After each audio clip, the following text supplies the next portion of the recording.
Assalamualaikum warahmatullahi wabarakatuh.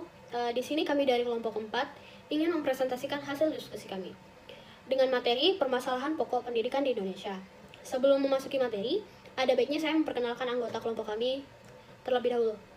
Yang pertama itu ada Gesti Aulia Putri, yang kedua Gusri Ananda Syaputri, yang ketiga Resi Sandea, yang keempat itu ada Widya Suhada Sandri, yang kelima saya sendiri Wirnanda Hanifah. Baiklah, masuk ke materi pertama, yaitu kuantitas atau pemerataan pendidikan. Permasalahan kuantitas adalah persoalan bagaimana sistem pendidikan dapat menyediakan kesempatan yang seluas-luasnya kepada seluruh warga negara untuk meroleh pendidikan. Sehingga, pendidikan itu menjadi wahana bagi pembangunan sumber daya manusia untuk menunjang pembangunan nasional. Permasalahan kuantitas dapat terjadi karena kurang terorganisirnya koordinasi antara pemerintah pusat dengan pemerintah daerah, bahkan hingga daerah terpencil sekalipun. Hal ini menyebabkan terputusnya komunikasi antara pemerintah pusat dengan pemerintah daerah. Dapat disimpulkan, permasalahan kuantitas ini timbul apabila banyak warga negara, khususnya anak usia sekolah yang tidak dapat ditampung di dalam sistem atau lembaga pendidikan karena kurangnya fasilitas pendidikan yang tersedia. Pemecahan permasalahan kuantitas pendidikan.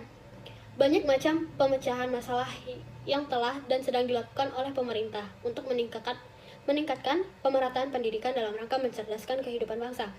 Langkah-langkah ini ditempuh melalui cara konvensional dan cara inovatif. Berikut adalah cara konvensional antara lain: A. Membangun gedung sekolah seperti SD Inpres atau ruangan belajar. B. Yaitu menggunakan gedung sekolah untuk double shift atau sistem bergantian pagi dan sore. Cara inovatif antara lain sebagai contoh yaitu sistem PAMONG, pendidikan oleh orang tua, masyarakat, dan guru, atau INPEX. Sistem Introduction, Management by Parents, Community, and Teacher. Sistem tersebut dirintis di Solo dan didiseminasikan ke beberapa provinsi.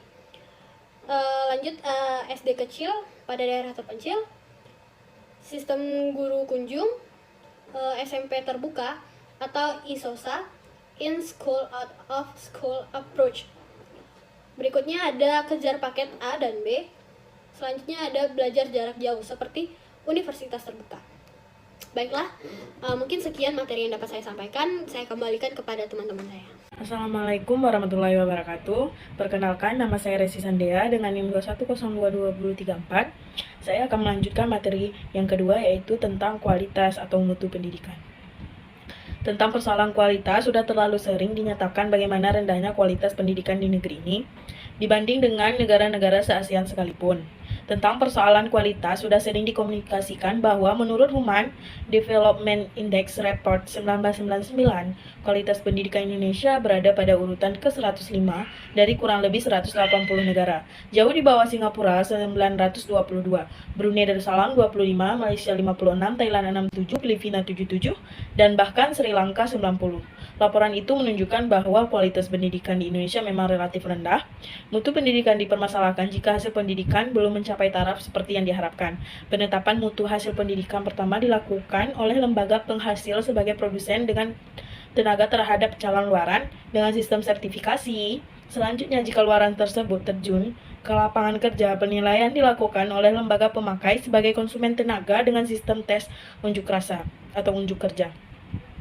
Lazimnya masih dilakukan pelatihan dan pemegangan bagi calon untuk penyesuaian dengan tuntutan persyaratan kerja di lapangan dan berkarya. Jadi, mutu pendidikan pada akhirnya dilihat pada kualitas keluarannya. Jika tujuan pendidikan nasional dijadikan kriteria, maka pertanyaannya adalah apakah keluaran dari sistem pendidikan menjadi pribadi yang bertakwa, mandiri, anggota masyarakat yang sosial bertanggung jawab. Dengan kata lain, keluaran ini mewujudkan diri sebagai manusia-manusia pembangunan yang dapat membangun dirinya dan membangun lingkungannya. Materi selanjutnya yaitu efisiensi. Pada hakikatnya, permasalahan efisiensi adalah masalah pengelolaan pendidikan, terutama dalam pemanfaatan dana dan sumber daya manusia. Efisiensi artinya dengan menggunakan tenaga dan biaya sekecil-kecilnya dapat diperoleh dari hasil yang sebesar-besarnya. Jadi sistem pendidikan yang efisien ialah dengan tenaga dan dana yang terbatas dapat dihasilkan sejumlah besar lulusan yang berkualitas tinggi. Oleh sebab itu, keterpaduan pengelolaan pendidikan harus tampak di antara semua unsur dan unit, baik antara sekolah negeri maupun swasta, pendidikan sekolah maupun luar sekolah, antara lembaga dan unit jajaran Departemen Pendidikan dan Kebudayaan. Para ahli banyak mengatakan bahwa sistem pendidikan sekarang ini masih kurang efisien. Hal ini tampak dari banyaknya anak yang drop out, banyak anak yang belum dapat pelayanan pendidikan, banyak anak yang tinggal kelas, dan kurang dapat pelayanan yang semestinya bagi anak-anak yang lemah maupun yang luar biasa cerdas dan jeniusnya. Oleh karena itu, harus berusaha untuk menemukan cara agar pelaksanaan pendidikan menjadi efisien. Masalah efisiensi pendidikan mempersoalkan bagaimana suatu sistem pendidikan mendayagunakan sumber daya yang ada untuk mencapai tujuan pendidikan. Jika penggunaannya hemat dan tepat sasaran, dikatakan efisiensinya tinggi. Sekian materi dari saya. Terima kasih. Baik, bismillahirrahmanirrahim. Assalamualaikum warahmatullahi wabarakatuh. Perkenalkan, nama saya Gestiola Putri, NIM 21022019, akan melanjutkan materi yang berikutnya, yaitu tentang masalah efisiensi pendidikan yang penting. Yang pertama, bagaimana tenaga kependidikan difungsikan. Yang kedua, bagaimana prasarana dan sarana pendidikan digunakan. Yang ketiga, bagaimana pendidikan diselenggarakan. Yang keempat, masalah efisiensi dalam memfungsikan tenaga kerja. Selanjutnya, D. Efektivitas. Masalah efektivitas ini berkenaan dengan hubungan antara hasil pendidikan yang dicapai dengan tujuan atau sasaran pendidikan yang diharapkan, yang tidak sesuai, atau dapat pula dikatakan perbandingan keduanya. Hal yang dapat dibandingkan dapat berupa jumlah dan mutu. Efektivitas dapat dibedakan menjadi dua macam. Yang pertama, jumlah tamatan yang dihasilkan tidak sesuai dengan jumlah tamatan yang diharapkan. Yang kedua, kualitas mutu pendidikan yang rendah atau mutu tamatan yang dihasilkan tidak sesuai dengan mutu tamatan yang diharapkan. Tujuan dari pelaksanaan pendidikan adalah untuk mengembangkan kualitas sumber daya manusia sedini mungkin, terarah, terpadu, dan menyeluruh melalui berbagai upaya. Dari tujuan tersebut, pelaksanaan pendidikan Indonesia menuntut untuk menghasilkan peserta didik yang dapat memiliki kualitas sumber daya manusia yang mantap. Ketidakefektifan pelaksanaan pendidikan tidak akan mampu menghasilkan lulusan yang berkualitas, melainkan akan menghasilkan lulusan yang tidak diharapkan. Keadaan ini akan menghasilkan masalah lain seperti pengangguran. Berikutnya, pemecahan masalah efektivitas pendidikan. 1. Dengan dilakukannya peningkatan kualitas tenaga pengajar. Jika kualitas tenaga pengajar baik, bukan tidak mungkin akan menghasilkan lulusan atau produk pendidikan yang siap untuk menghadapi dunia kerja. Yang kedua, dengan pemantauan penggunaan dana pendidikan. Pemantauan penggunaan dana pendidikan dapat mendukung pelaksanaan pendidikan yang efektif dan efisien. Kelebihan dana dalam pendidikan mengakibatkan tidak kriminal korupsi di kalangan pejabat pendidikan. Yang ketiga, dengan pelaksanaan kependidikan yang lebih terorganisir dengan baik. Ini juga dapat meningkatkan efektivitas pendidikan. Pelaksanaan kegiatan pendidikan seperti ini akan lebih bermanfaat dalam usaha penghematan waktu dan tenaga.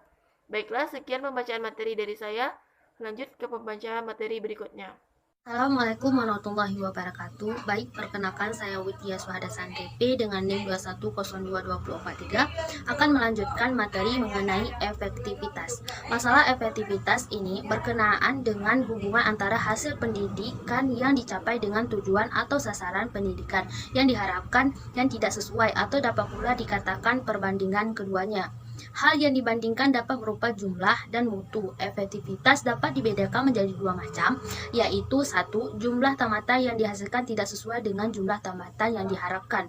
2. Kualitas mutu pendidikan yang rendah atau mutu tamatan yang dihasilkan tidak sesuai dengan mutu tamatan yang diharapkan. Adapun tujuan dari pelaksanaan pendidikan adalah untuk mengembangkan kualitas SDM sedini mungkin, terarah, terpadu, dan menyeluruh melalui berbagai upaya. Dari tujuan tersebut, pelaksanaan pendidikan Indonesia menuntut untuk menghasilkan peserta didik yang memiliki kualitas SDM yang mantap. Ketidakefektifan pelaksanaan pendidikan tidak akan mampu menghasilkan lulusan yang berkualitas, melainkan akan menghasilkan lulusan yang tidak diharapkan. Keadaan ini akan menghasilkan masalah lain seperti pengangguran. Pemecahan masalah efektivitas pendidikan. 1. Dengan dilakukan peningkatan kualitas tenaga pengajar. Jika kualitas tenaga pengajar baik, bukan tidak mungkin akan menghasilkan lulusan atau produk pendidikan yang siap untuk menghadapi dunia kerja. 2. Dengan pemantauan penggunaan dana pendidikan. Pemantauan penggunaan dana pendidikan dapat mendukung pelaksanaan pendidikan yang efektif dan efisien. Kelebihan dana dalam pendidikan lebih mengakibatkan tidak kriminal korupsi di kalangan penjabat pendidikan. 3. Dengan pelaksanaan pendidikan yang lebih terorganisir dengan baik, ini juga dapat meningkatkan efektivitas pendidikan. Pelaksanaan kegiatan pendidikan seperti ini akan lebih bermanfaat dalam usaha penghematan waktu dan tenaga. Cukup sekian dari saya. Assalamualaikum warahmatullahi wabarakatuh. Perkenalkan, nama saya Gusri Anandasya Putri dengan NIM 21016021. Saya akan membacakan hasil persentase kelompok kami, yaitu yang D. Pendidik belum sepenuhnya dapat memenuhi harapan masyarakat. Fenomena itu ditandai dari rendahnya mutu lulusan, penyelesaian masalah pendidikan yang tidak tuntas, bahkan lebih berorientasi proyek. Akibatnya, seringkali hasil pendidikan mengecewakan masyarakat. Mereka terus mempertanyakan relevansi pendidikan dengan kebutuhan masyarakat dalam dinamika kehidupan ekonomi, politik, sosial, dan budaya. Yang E. Pendidik mengajar tidak sesuai dengan silabus sehingga target dari tujuan pembelajaran tidak sepenuhnya tercapai. Hal ini tidak sesuai dengan kompetensi pedagogik yang harus dimiliki oleh guru sesuai dengan PP nomor 19 tahun 2005 ayat 3 yang berbunyi, kompetensi sebagai agen pembelajaran pada jenjang pendidikan dasar dan menengah serta pendidikan anak usia dini meliputi kompetensi pedagogik, kompetensi kepribadian, kompetensi profesional, dan kompetensi sosial. Yang F, masih banyak pendidik yang belum memenuhi ketentuan sesuai dengan PP nomor 19 tahun 2005 seperti pengajar di tingkat SD atau MI minimal berijazah S1 atau D4. Tapi dalam kenyataan di masyarakat masih terdapat pendidik yang belum berijazah D4 atau dengan kata lain masih D3. Yang G, tenaga kependidikan biasanya masih berasal dari tenaga pendidik yang merangkap tugas menjadi tenaga kependidikan seperti guru merangkap menjadi tenaga administrasi atau tenaga perpustakaan. Pemecahan masalah tenaga pendidik dan tenaga kependidikan. Yang pertama, menempatkan tenaga pendidik dan tenaga pendidikan pada bidang studi atau keahliannya masing-masing agar pengajaran dan yang diberikan dapat efektif. Yang kedua, meningkatkan profesionalisme tenaga pendidik karena tidak ada gunanya kurikulum yang bagus apabila tidak tersedia tenaga pendidik yang profesional. Yang ketiga, meningkatkan kualitas hidup ekonomi tenaga pendidik karena seperti kita ketahui, jabatan tenaga pendidik terutama guru adalah jabatan yang paling tidak disenangi di dalam masyarakat modern yang disebabkan karena penghargaan ekonominya relatif sangat kurang dibandingkan dengan profesi-profesi lainnya. Yang keempat, tenaga pendidik dan tenaga kependidikan harus menguasai 4 kompetensi, yaitu kompetensi pedagogik, kepribadian, sosial, dan profesional yang memang harus dimiliki oleh setiap tenaga pendidik maupun tenaga kependidikan agar bisa menjadi tenaga pendidik dan kependidikan yang berkualitas. Baiklah, cukup sekian persentase dari kami. Lebih dan kurang kami mohon maaf. Wabillahi taufiq wal hidayah. Wassalamualaikum warahmatullahi wabarakatuh.